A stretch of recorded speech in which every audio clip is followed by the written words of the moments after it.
Bismillahirrahmanirrahim. Assalamualaikum warahmatullahi wabarakatuh. Apa khabar semua anak maklim? Maklim doakan supaya semua dalam keadaan sihat sejahtera dan juga sentiasa dilindungi oleh Allah daripada sebarang malapetaka, penyakit dan juga musibah insya-Allah. Jadi hari ini kita akan sambung dalam subjek Sirah Dajjal 5 Jaiz bagi pelajaran yang baru, iaitu pelajaran ketiga. Yang mana pelajaran ketiga ni menerangkan tentang satu peristiwa yang sangat penting bagi kita umat Islam untuk kita fahami dan juga kita teladani. Sebab apa? Ia memberikan kesan sangat besar kepada perjuangan dakwah baginda Nabi Muhammad SAW dalam menyebarkan agama Islam.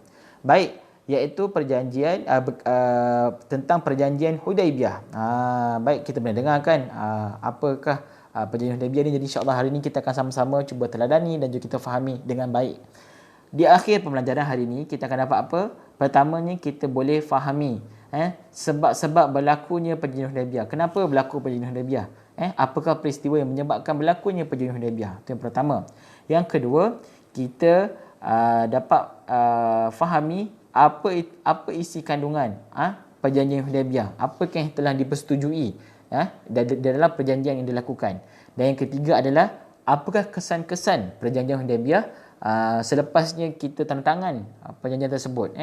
Jadi kita kena faham bahawa apabila berlaku perjanjian Hudaibiyah ni, ia memberi kesan yang sangat besar kepada perjuangan Nabi Muhammad SAW dan para sahabat dalam menyebarkan agama Islam. Bagaimana berkesan tersebut? Kita bagi satu-satu insya-Allah. Baik, siapa ada buku teks boleh buka muka surat 27 dan juga kita akan teruskan ke muka surat 28. Okey, baik, kita pergi pertama, sebab berlakunya perjanjian Hudaibiyah. Okey, baik. Kita boleh baca dan juga kita cuba semua fahami. Pada tahun ke-6 Hijrah, Nabi Muhammad SAW pada satu malam telah bermimpi masuk ke kota Mekah bersama-sama dengan para sahabat. Kena ingat waktu ini Nabi berada di Madinah. Sebab Nabi telah berhijrah ke Madinah dan juga Nabi menjadi ketua negara Islam Madinah. Satu malam Nabi bermimpi, Nabi masuk ke Mekah bersama dengan para sahabat. Buat apa? Untuk melakukan tawaf dan juga melaksanakan ibadah umrah.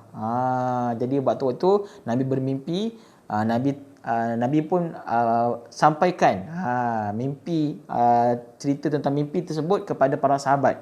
Apabila para sahabat telah mendengar, waktu itu para sahabat orang Islam sangat-sangat gembira. Sebab apa? Terutamanya di kalangan kaum-kaum muhajirin. Siapa kaum muhajirin ni? Kaum muhajirin adalah sahabat-sahabat Nabi yang ikut berjuang, berhijrah dengan Nabi. Orang asal Mekah yang ikut berhijrah dengan Nabi ke Madinah. Itulah orang muhajirin. Sebab apa?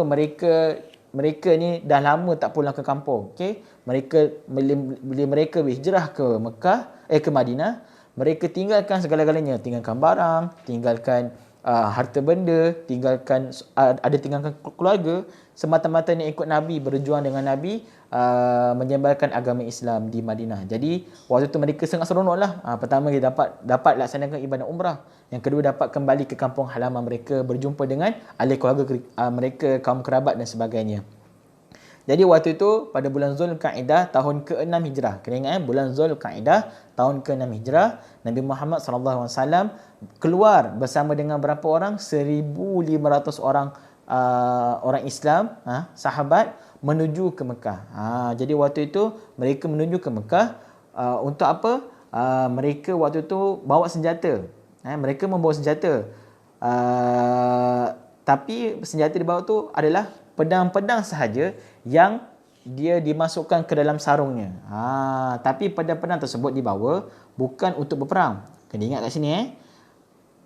Pedang-pedang yang dibawa oleh sahabat dan juga Nabi bukan untuk digunakan untuk perang, tapi digunakan untuk keselamatan diri, daripada mungkin pencuri dan sebagainya. Jadi kena ingat Nabi Muhammad dan juga para sahabat keluar ke Mekah bukan untuk berperang, tapi untuk menunaikan ibadah umrah dan juga untuk melawat kampung halaman mereka. Apabila sampai di satu tempat bernama Hudaibiyah, Nabi pun berhenti sementara dengan para sahabat. Dan waktu itu baginda Nabi Muhammad SAW telah mengutuskan Saidina Osman bin Affan. Nabi minta Osman untuk pergi apa? Pergi berjumpa dulu dengan pembesar-pembesar Quraisy di Mekah untuk mendapatkan keizinan atau kebenaran mereka mengatakan apa? Kita pergi ini adalah untuk memasuki Mekah untuk menunaikan umrah dan juga melawat kampung halaman mereka, bukan untuk berperang. Jadi kena sampaikanlah, sebab takut apa? Ramainya orang Islam 1,500 orang ni nak buat apa? Nak berperang ke? Takut berlaku peperangan pula. Jadi Osman pun pergilah. Sebab apa? Telah menerima arahan daripada Nabi untuk jadi utusan kepada umat Islam. Tetapi sebaliknya berlaku, apabila Osman sampai di Mekah, Osman ditangkap dan ditawan. Dan ditahan seberapa lama, sampaikan ada berita mengatakan sampai kepada Nabi bahawa Osman telah dibunuh. Apabila berlaku macam tu, bila ada kononnya ada berita yang sampai mengatakan bahawa Osman bunuh, maka waktu tu para sahabat pun marahlah. Marahlah kan.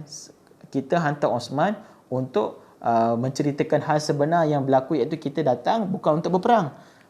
Tapi apabila dengan macam tu, maka para sahabat rasa ingin menuntut bela di atas apa yang berlaku. Kalau betul lah Osman dibunuh, maka mereka bersiap sedia untuk perang. Tapi namun berita yang datang kemudian menjelaskan bahawa Osman bukanlah tidak dibunuh, tetapi beliau hanyalah ditawan. Jadi waktu itu peperangan untuk menuntut bela ke atas kematian Osman dibatalkan.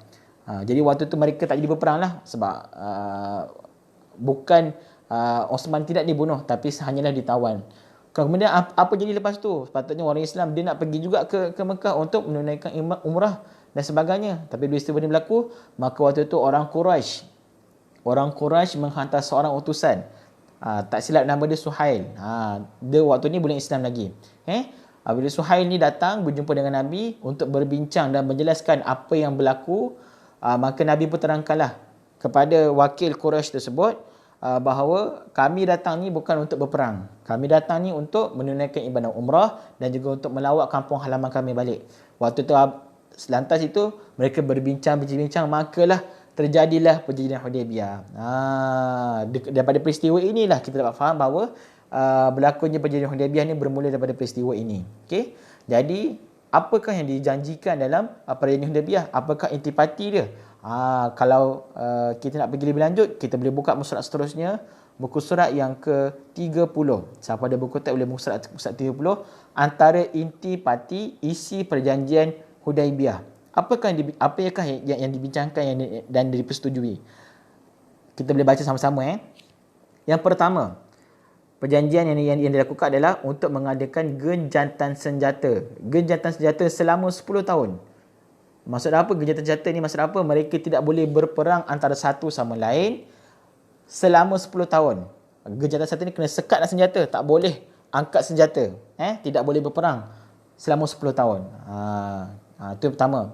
Yang kedua, kedua-dua belah pihak tidak boleh membantu mana-mana kaum yang memerangi sekutu mereka, sekutu masing-masing. Maksud apa? Kita tak boleh bantu ada orang nak serang mana-mana kawan daripada kaum musyrikin Mekah. Orang musyrikin Mekah tidak boleh bantu mana-mana orang nak serang orang Islam ataupun kawan-kawan orang Islam.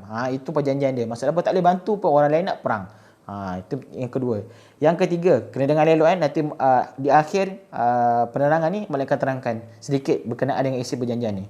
Yang ketiga, orang Quraisy yang berada di Mekah yang memeluk Islam di Mekah, kemudian dia larikan diri ke Madinah tanpa izin walinya, maka hendaklah dia dihantar pulang semula ke Mekah. Maksud apa? Kalau orang Islam di Mekah, dia peluk ke agama Islam, kemudian dilarikan diri ke Madinah, tapi tanpa izin, maka dia perlu dihantar semula kena balik semula ke Mekah. Berbeza pula dengan orang kafir ataupun orang yang keempat, kita tengok orang Islam yang khianat dan melarikan diri dari Madinah pergi ke Mekah untuk bersama dengan orang Quraisy, tidak perlu dihantar pulang. Berbeza pula. Kenapa berbeza nanti? Malaikat terangkan. Maksud kat sini, kalau orang Islam yang khianat, tak nak ikut Nabi, dia tak nak ikut ajaran Islam, dia nak lari, dia nak pergi ke Mekah untuk bersama dengan orang Quraisy di Mekah, maka mereka tidak perlu dipulangkan, tidak perlu dihantar pulang ke Madinah. Berbeza pula kan? Kenapa orang Islam kena pulang? Orang yang Islam khianat, orang yang ikut kafir Quraisy tak perlu pulang. Yang terakhir, kita baca pula yang terakhir, orang Islam tidak dibenarkan mengerjakan umrah pada tahun tersebut. Maksud apa? sebaliknya dibenarkan mengerjakan umrah pada tahun berikutnya. Apabila perjanjian Hudaybiyah ni berlaku pada tahun ke-6 Hijrah, waktu itu mereka tidak boleh teruskan untuk pergi ke Mekah menunaikan umrah. Maksudnya apa? Apabila para sahabat sampai di Hudaybiyah ni, habis sebab perjanjian, mereka kena balik semula. Tidak boleh melakukan ibadah umrah. Jadi kat sini kita dapat faham bahawa ada yang mengatakan, Muklim, nampak macam tak adil je perjanjian ni kan. Para sahabat pun sama juga. Sahabat pun bertikan, wahai Rasulullah, nampak macam tak adil lah. Nampak macam menguntungkan lebih orang-orang kafir Quraisy. Dah lah tak boleh tunaikan umrah pada tahun tersebut, kena balik semula. Tu orang Islam tak boleh ikut ke Madinah, kena pulang ke Mekah. Tapi orang kafir boleh, orang Islam yang khianat kepada Islam boleh pula tak perlu pulang ke Madinah. Tapi kena ingat kat sini Abu Bakar bersebut bahawa Nabi adalah seorang utusan Allah, melakukan sesuatu dengan wahyu, maka banyak hikmah di sebaliknya. Nanti kita akan tengok selepas ini, daripada perjanjian Hudaybiyah ni lah banyak membantu ajaran-ajaran Nabi, ajaran Islam disebarluaskan. Okey, jadi malam Arab kita akan sambung selepas ni untuk hikmah-hikmah di sebalik perjanjian Hudaybiyah. Okey, malam Arab dapat faham, dan kita akan berjumpa lagi dalam video akan datang. Assalamualaikum.